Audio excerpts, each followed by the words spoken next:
We're just 10 days away from Christmas, one of the happiest times of the year. But for those of us in the true crime community, and for one family in Colorado, it is also a very dark anniversary.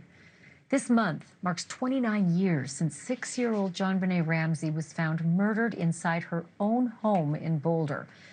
That means nearly 3 decades of questions and investigative missteps, and one of the most haunting unsolved cases in American history. JonBenet was killed the day after Christmas, 1996, strangled, her skull fractured, her body left in the basement. And despite some brief moments of hope over the years, no one has ever been charged in this crime. But there may be a new development. Boulder police have just said that they have new evidence in the case. In their annual update, Police Chief Stephen Redfern said that JonBenet's murder remains a top priority, and he outlined new steps being taken to move the case forward. Take a look. This past year, our detectives have conducted several new interviews, as well as re-interviewed individuals based on tips that we've received. We've also collected new evidence and tested and retested other pieces of evidence to generate new leads. Techniques and technology constantly evolve. This is especially true with technology related to DNA testing. Detectives continue to consult with outside experts from across the country, as well as our state and federal partners, to strategize and explore all options when it comes to evidence testing. Police are not saying what that evidence is or who has been interviewed, but they are confirming that new and follow-up interviews have been conducted and that new evidence has been collected. They also say that older evidence has been retested using advances in DNA technology with help from state, federal, and outside experts. I'll get to that in a moment, outside experts. Investigators are again urging anyone with information, no matter how small, to come forward and tell police, even this many decades later. And just as he has for nearly 3 decades, JonBenet's dad, John Ramsey, is still waiting for answers and still believing a breakthrough will come. And John joins me now live. John, I can't even count how many times you and I meet at this time of year to discuss what's new, what's happening, what's different, what's changed. But something does feel different this year. To hear Chief Redfern say that they've got new evidence, that they've retested old evidence, and that they're using outside experts. Let's start with the new evidence and the retesting of old evidence. Have they told you anything about that? Well, Chief Redfern told us, gosh, I don't know, September, we had a meeting with him, and that he had submitted evidence for additional DNA testing. He didn't say what evidence it was, but that it was submitted again. Or perhaps new. We don't know if it was new or stuff that had been tested before. We, of course, have advocated that if certain evidence that was taken from the crime scene has never been sampled, that it ought to be. The main one being the garrote that was used to strangle my daughter. So it's encouraging. And, you know, the key really in progress has been the addition of new leadership there. It was not very good for 25, 26 years. And brought in Chief Redfern from the outside. I've met with him 3 or 4 times. I'm impressed with him. I think he's sincere and honest. And so I'm encouraged. And, you know, we've advocated. I can't believe, John, I can't believe that the chiefs in the past haven't seen it as a priority, if only to become, you know, famous in name as the chief that solved this case. It just defies logic that it's taken 3 decades for someone to come along who maybe does make this a priority and who has the chops. Do you know if they have enlisted labs like Othram? And I bring up Othram because it's famous for having solved the Idaho murders. Yeah. No, Othram is one of the few cutting-edge labs that can do investigative genetic genealogy. IgG is the term for it. And we've been advocating that the Boulder Police do that, use that technology in our case. I think if they do, we've got probably a 70–80% chance of getting an answer.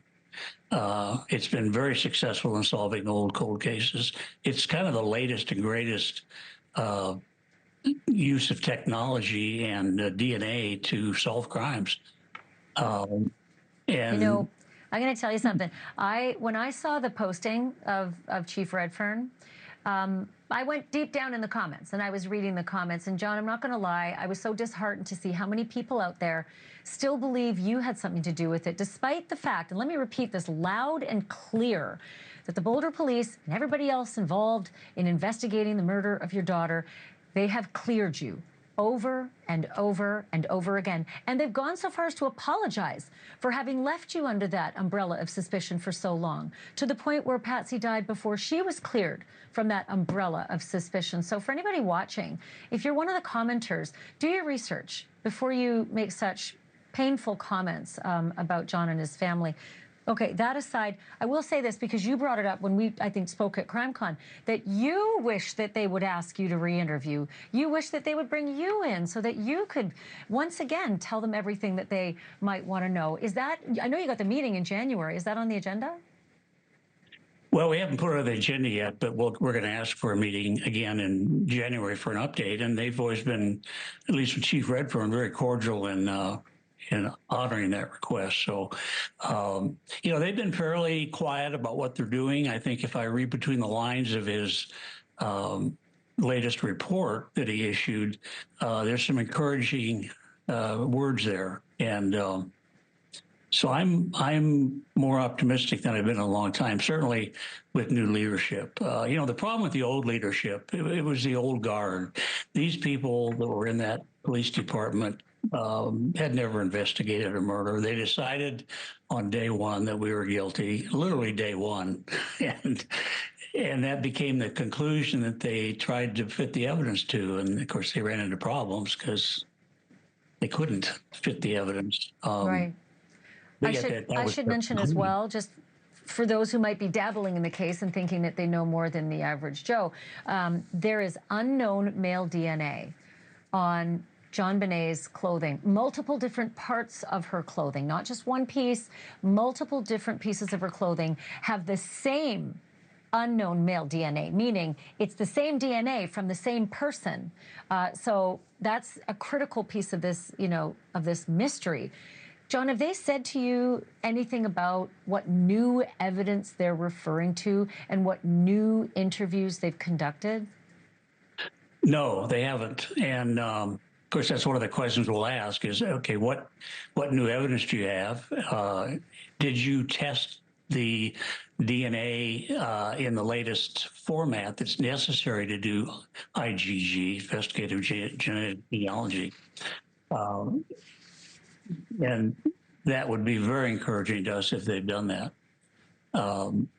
This new technology, it's been around for 3 or 4 years, is really truly an investigative tool that allows police to investigate and look for the killer. The CODIS federal database of DNA it's been around for 30 years. It's frankly a little obsolete, in my opinion. So you know why? You got to have a criminal. And as we know from the Golden State Killer, that guy wasn't a criminal. He was a cop. And so he was caught in genetic genealogy because he wasn't in CODIS, but he was in the family tree of all those folks who've tested their DNA. John, I say it every year. I'm going to say it again. I pray for you. I pray for you and Jan that you will get resolution. You will get justice, and I'm feeling that it's, you know, getting closer, especially with the positive vibes you're getting from the Boulder police. Let's just put our hands together and pray together that you finally get this answer in 2026. Well, thank you, Ashleigh. I'm very optimistic at this point. I really am. I'm glad to hear that in your voice because it's been a long 29 years. John, thank you for this, and Merry Christmas to you and your family. Well, thank you. Merry Christmas to you, Ashleigh. Thank you.